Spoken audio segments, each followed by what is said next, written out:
ہم سب جانتے ہیں کہ نماز اسلام کا ستون ہے، لیکن افسوس کی بات یہ ہے کہ آج بہت سے لوگ نماز کو معمولی سمجھنے لگے ہیں۔ کبھی سستی، کبھی مصروفیت اور کبھی یہ سوچ کہ بعد میں پڑھ لیں گے۔ لیکن کیا ہم جانتے ہیں نماز چھوڑنے کا انجام کیا ہے؟ قیامت کے دن سب سے پہلا سوال نماز کے بارے میں ہوگا۔ اگر نماز درست ہوئی تو باقی اعمال بھی درست ہوں گے، اور اگر نماز خراب ہوئی تو باقی اعمال بھی خطرے میں پڑ جائیں گے۔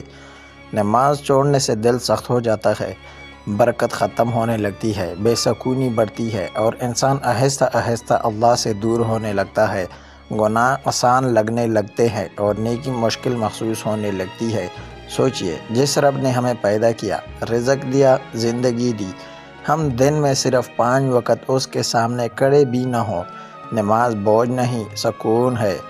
نماز فرض نہیں، صرف ذمہ داری نہیں بلکہ کامیابی کی کنجی ہے۔ اگر ہم اپنی زندگی بدلنا چاہتے ہیں تو آج ہی سے نماز کی پابندی شروع کریں۔